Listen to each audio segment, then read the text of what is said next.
ഈ വേദിക്ക് തൊട്ടുപുറകിലാണ് Vanchiyoor police station.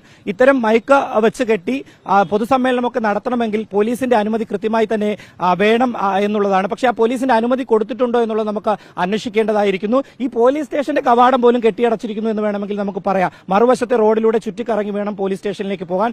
എന്തായാലും ഈ വേദി പൊളിച്ചു മാറ്റണമെങ്കിൽ ഇനി നാളെ രാവിലെയോടുകൂടി ഒക്കെ ആയിരിക്കും പൊളിച്ചു മാറ്റുക. അതായത് ഇന്നലെ ഉച്ചയ്ക്ക് ശേഷം തുടങ്ങി ഇന്നലെയുമായി പൂർണ്ണമായും ഈ പൊതുഗതാഗതം, അതായത് പൊതുജനങ്ങൾ സഞ്ചരിക്കേണ്ട പൊതുജനങ്ങളുടെ അവകാശമായിട്ടുള്ള ഈ റോഡ് CPM കെട്ടിയടച്ചിരിക്കുന്നു എന്ന് തന്നെ നമുക്ക് പറയാം. പൊതുജനങ്ങളുടെ യാത്രാ സൗകര്യങ്ങളും പൊതുജനങ്ങളുടെ സഞ്ചാര സ്വാതന്ത്ര്യവും CPM പാളയം ഏരിയ സമ്മേളനത്തിന്റെ ഭാഗമായി ഇപ്പോൾ കെട്ടിയടച്ചിരിക്കുന്നു എന്ന് തന്നെ നമുക്ക് പറയേണ്ടി വരും. ഇതുപോലെ ഗതികെട്ടൊരു ചെറ്റ പാർട്ടി അത് നമ്മുടെ CPM തന്നെ ആയിരിക്കും. അതായത് ഒരു മെയിൻ റോഡേ തിരുവനന്തപുരം പാളയത്തുള്ള ഒരു മെയിൻ റോഡിൻ്റെ ഒരു സൈഡ് അങ്ങോട്ട് ബ്ലോക്ക് ചെയ്ത് അവിടെ സ്റ്റേജ് അങ്ങോട്ട് കെട്ടിക്കുക. ഇനി അപ്പുറത്ത് കൂടെ ആംബുലൻസ് പോവേ, വണ്ടി പോവേ, കാറ് പോവേ, ഇനി അവിടെ ബ്ലോക്ക് ആവേ, എന്താണെങ്കിലും ഞങ്ങൾ കുലുങ്ങൂല. ഞങ്ങളുടെ രായാവ് നാട് ഭരിക്കുന്നിടത്തോളം കാലം ഞങ്ങൾ എന്ത് ചെറ്റത്തരും ഈ നാട്ടിൽ കാണിക്കും. നാളെ ചിലപ്പോൾ ഞങ്ങൾ ഇതേ റോട്ടിൽ വന്നിട്ട് കക്കൂസ് കിട്ടും, എന്നിട്ട് ഞങ്ങൾ അവിടെ തൂറും. ആ തീട്ടം കൊണ്ട് ഞങ്ങൾ ആറാട്ട് നടത്തും. ചോദിക്കാൻ ആരാ ഉള്ളത്? ആരെങ്കിലും ഉണ്ടോ നാട്ടിൽ? ഇല്ല. ഈ നാട് ഭരിക്കുന്ന രായാവും പിണുവാണ്ടി രായാവും അതിൻ്റെ കൂടെ തന്നെ ആഭ്യന്തരവും സകലമാന ഗുണ്ടാമണ്ടിയും ഞങ്ങളുടെ കീഴിലിരിക്കുന്ന ഈ നാട്ടിൽ ഞങ്ങൾ എന്ത് പോക്രിത്തരം കാണിക്കും? ചോദിക്കാൻ നിങ്ങളൊക്കെ ആരാ? ചോദിക്കാൻ വന്നു കഴിഞ്ഞാൽ നിന്നൊക്കെ ഞങ്ങൾ അടിച്ച് ഞങ്ങൾ മൂലയിലിട്ടിരിക്കും. എന്നിട്ട് ഞങ്ങൾ അതിന് പേരിടും രക്ഷാപ്രവർത്തനം. അതാണ്. ചിലപ്പോൾ ഞങ്ങൾ ഹെൽമെറ്റ് എടുത്ത് അടിക്കും, ഞങ്ങൾ ചെടിച്ചട്ടി എടുത്ത് അനക്കെ തലക്കടിക്കും. ഞങ്ങൾ ചോദിക്കാൻ വന്നു കഴിഞ്ഞാൽ ചോദിച്ച അനക്കിട്ട് കേസും തരും. ഇനി നാളെ ഈ ബ്ലോക്ക് ഉണ്ടാക്കി ഞങ്ങൾ കെട്ടിയ സ്റ്റേജിൻ്റെ സൈഡിൽ കൂടെ ബ്ലോക്ക് ഉണ്ടാക്കി വണ്ടി കൊണ്ടുപോയ ഓരോരുത്തൻ്റെ വണ്ടിക്കെതിരെ ഞങ്ങൾ കേസ് കൊടുക്കും. ആരാ ചോദിക്കാൻ പറയാനുള്ളത്? നിങ്ങൾ ആരെയുണ്ടോ? ഇല്ല. ഞങ്ങൾ ഇവിടെ എന്ത് ചെറ്റത്തരവും കാണിക്കും, അതങ്ങോട്ട് കണ്ടു നിന്നോളാം. ഇതാണ് നമ്മുടെ നാട്ടിലെ ഇപ്പോഴത്തെ നമ്മുടെ പിണുവാണ്ടി സർക്കാരിൻ്റെ അവസ്ഥ. നാട് കുട്ടിച്ചോറായി, നാട് കട്ടുമുടിച്ച്, ഖജനാവ് പച്ചക്കാലിയായി. ഖജനാവിലോട്ട് ഇറങ്ങിക്കഴിഞ്ഞാൽ ശ്വാസം മുട്ടി മരിക്കുന്ന പറഞ്ഞാൽ വേറെ ഒന്നുമില്ല, വെറും വായു മാത്രമേ ഉള്ളൂ. പിന്നെ നാട്ടിൽ തൊഴിൽ അത് പണ്ടേ നമുക്കില്ല.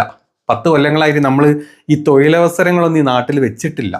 പൈസ നമ്മുടെ കയ്യിലില്ല. കടം നമ്മൾ വാങ്ങി മുടിച്ച് ഇനി കടം കിട്ടാൻ എവിടെയും സ്ഥലമില്ല. ബ്ലേഡും പലിശയും ഒക്കെ നമുക്കായി. ജോലിയില്ല, ക്ഷേമ പെൻഷൻ ഇല്ല. എന്തൊക്കെ പണ്ട് നാട്ടിലുണ്ടായിരുന്നു അതൊന്നും ഇപ്പം കൊടുക്കുന്നില്ല. പക്ഷെ ഒരു കാര്യം മാത്രം നമ്മൾ നടത്തും, സമ്മേളനം നമ്മൾ നടത്തും. അത് റോഡിൻ്റെ നടുവിൽ സ്റ്റേജ് കെട്ടിട്ടാണെങ്കിലും വേണ്ടില്ല, നാളെ സെക്രട്ടേറിയറ്റിൻ്റെ അകത്ത് വരെ നമ്മൾ സ്റ്റേജ് കെട്ടി ഞങ്ങളുടെ പരിപാടി നടത്തും. ഒരു കാര്യം നിങ്ങളോട് മനസ്സിലാക്കണം. പണ്ടല്ല, കഴിഞ്ഞ കൊല്ലം നവകേരളം എന്നും പറഞ്ഞിട്ട് അങ്ങ് കാസർഗോഡ് മുതൽ കന്യാകുമാരി വരെ റോഡ് ബ്ലോക്ക് ചെയ്തിട്ട് നടന്ന ആൾക്കാരെ ഞങ്ങൾ. അപ്പം ആ ആൾക്കാരായിട്ടുള്ള ഞങ്ങളെ ചോദ്യം ചെയ്യാൻ നിങ്ങളൊക്കെ ആരടാ? ഞങ്ങൾ ഇതല്ല, ഇതിൻ്റെ അപ്പുറത്തോടെ കാണിക്കും. ചോദ്യം ചെയ്യണേ ചോദിച്ചോ. അടിച്ച് നിൻ്റെയൊക്കെ 32 പല്ലുമായിട്ട് അടിച്ച് പുറത്തോട്ടേക്കും. ഞങ്ങളുടെ രാജാവ് രാജ്യം ഭരിക്കുന്നിടത്തോളം കാലം ഞങ്ങളുടെ രാജാവും ഞങ്ങളുടെ രാജാവിൻ്റെ മരുമോനും മറ്റ് സകലമാന ശിങ്കിടികളും ഈ രാജ്യം ഭരിക്കുന്നിടത്തോളം കാലം നീയൊക്കെ വെറും ആണ്. പിന്നെ ഞങ്ങളിങ്ങനെ പറഞ്ഞ് ക്യാപ്സ്യൂള് കൊടുത്ത് വിഴുങ്ങി വെച്ചിട്ടുള്ള കുറേ അന്തം കമ്മികൾ ഞങ്ങളുടെ കൂടെ ഉള്ളിടത്തോളം കാലം ഞങ്ങൾ രാജാവ് തന്നെയാണ്. നീയൊക്കെ എന്ത് കളിച്ചിട്ടും കാര്യമില്ല. ഇനിയുള്ള 2 കൊല്ലം കൂടെ ഞങ്ങളിവിടെ അർമാദിച്ച് കുട്ടിച്ചോറാക്കിയിട്ട് ഞങ്ങൾ ഈ രാജ്യം വിടും.